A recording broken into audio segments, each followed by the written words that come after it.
you and you will realize. Of course, even as a child. So maybe this is not.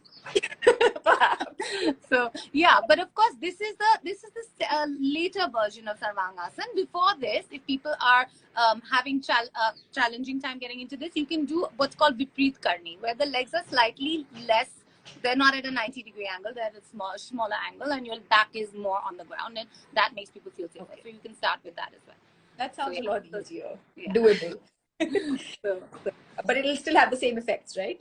It will also give you that same reversal of all the blood circulation, and it's very relaxing. So one of the other benefits of Sarvangasana is it's an extremely restorative pose. It just kind of relaxes body and mind as well. So that's one pose, and then I don't know what. Yeah, so the next one is a wide-legged. Oh, you know what we're doing now? No, this one is actually the immunity. Okay, posture. Fine. So the black and white. Yeah, this is also immunity. Yeah. Or not the black one with the colored labels. Those are the. They're before. Oh, right. Sorry. Yes. Yes. No worries. That's triangle. There we go. Yeah. So triangle, Trikonasana, very standard posture. Lots and lots of teachers teach it. So it's easy. People know what it is. Great way to boost, to kind of just, first of all, it works on whittling your side. So you are really stretching. And as you stretch, you're getting that nice extension from your hip all the way through the side of your body. That in itself is what's going to give you that, you want that kind of shape. You want to work on your waist. This is a great way to do it. It not just works on the side that's extended, but on the other side as well. Because you can kind of bring that part of the body in, holding it almost like a crunch. So it kind of works to stretch and draw those muscles in, work on toning those muscles. You've got to be holding your tummy while doing this. Yeah, but not holding your breath. Actually, you don't have to hold your tummy in this, because when you're stretching, when you're lifting up, you're automatically getting that stretch. You won't need to hold anything. It'll automatically be drawn in by the stretch from the side. And how long should we ideally hold it on one side? So you can hold this from anything to 5 to 10 breaths. So again, it depends on if you're adding this to another few postures. So I typically don't do just the triangle alone in my session. What we would do is we would do a triangle. We would follow the triangle with a warrior 2 pose. And then we would do a rotation, bend forward. Then we would do a forward fold. So it would be about 3 to 4 exercises combined. So in each one, I would hold it for about 3 to 5 breaths. If you're doing it on your own, just this posture, up to your comfort level, 5-7 breaths, because the only problem with this is that you can start getting a bit of a strain in the neck if you hold it for too long, depending on how you're holding your head. If your head is held in a neutral position, you won't feel the pain. If your head, like I'm looking up in the picture because I'm holding it only for a few breaths, so I can look up. If I'm trying to hold for too long, I don't want to be looking up, my neck will hurt. So the other question that has just occurred to me after watching this, they say generally you can't really do any sort of spot correction through any exercise. But do you think by doing targeted exercises through yoga, there is a chance of working on trouble areas that are usually very stubborn for some people? I think that you can definitely work on specific trouble areas when it comes to releasing areas and increasing flexibility. Like for example, a lot of people come to me with 2 areas that bother them. One is their hips, and meaning in terms of pain and stiffness in the hips. And the second is in their upper back. So upper and mid back, because a lot of people sit in this posture working like this. So this whole bit of their backs are completely stiff. So any kind of movements hurts, their shoulders hurt, their shoulder blades hurt. So we do a lot of work then focusing on those movements, rotations, lift of the arms, back stretches, just to take that part out. And people do tell me that after 3 to 5 sessions, they don't have that pain anymore. So yeah, you can work on that specifically. The arm fat and the love handles and all that. And of course, see, those are all, that's the best part, because these become like side effects. So you get rid of the symptom, but by getting rid of that, you're also helping tone, because by default, you're working on the muscles there. So everything kind of goes together. Okay, so moving on to the next pose. Downward facing dog, again, another wonderful way, boosting your metabolism, just building strength all through the body. So when you build strength, everything shrinks, right? Like your muscles tighten. And when your muscles tighten, what happens? Visibly, everything looks nicer in terms of the way we aesthetically want to look at ourselves, but also the way you feel.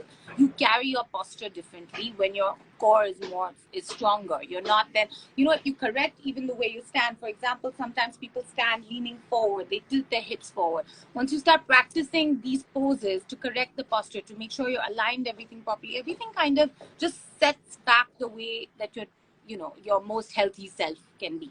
So downward dog, again, works on your legs, tones your thighs, your calves, the muscles in your back, and through your arms and shoulders. So people ask me about how to tone arms, shoulders, back. This is one of the best ways. I mean, downward dog, and then if you combine it with Surya Namaskars, but even just down dog is a fantastic, like one of my favorite poses. Just takes care of so many things, and restorative as well. But I find it very difficult to make sure that my hands and my feet are down at the same time. So what can I do to improve that? Or does it just happen? Typically what happens is that when the heels can't touch the ground, it's because of stiffness in the hamstrings, in the legs. That stiffness can also be related to stiffness in the back. So you got to work on everything. So working on stretching out the hamstrings will help you in your downward dog. So basically that means hamstring stretches lying down on your back. You can lift the legs up, try to get the knee closer to your head. Again, very traditional. Then there's a seated hamstring stretch, sitting up, leaning forward towards your knees, one at a time, both legs together. And then there are standing hamstring stretches. So you can stand forward bends. Those are great to stretch out the legs and the back. So the more you work on your spine and your whole posterior chain, that whole back, from the neck down to your feet in the back, the more everything opens up, the easier it is for you to get your heels to the ground. And it's a process, Noor. So basically, this is one of those things that you have to give yourself that time. The beauty is that if you start a yoga practice, 3 times a week, ideally twice a week, okay?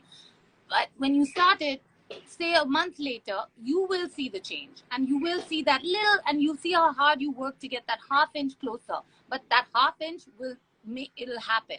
You just have to keep that practice up, That makes sense also. I mean, generally for everything. So yeah, this is plank. So again, this is literally I don't even have to say why, but this works on your core. It works on everything, the whole body. As you can see, you have to work on your spine. It strengthens your back. It strengthens your arms. It strengthens your shoulders. It strengthens your thighs, your butt, your calves. Literally everything is engaged. As I tell people, the only thing I don't want you to engage is your face. Relax your face, because that does not need to be contracted. But it's amazing in terms of building core strength. So when you're looking at purely like reducing the amount of weight that you feel you have in your belly area, this is one of the best ways to do it. Because building this core strength will then help you with much more. So basically, if you have a strong core, you can do everything. You just have so every day you got to work on your core. So how long should one ideally hold a plank? When you start, 5 breaths even 5 breaths is fine. Because I always tell people it's better to have good form and do it for 3 breaths than to have absolutely rubbish form falling apart and try to say that you did it for 1 minute. It doesn't matter.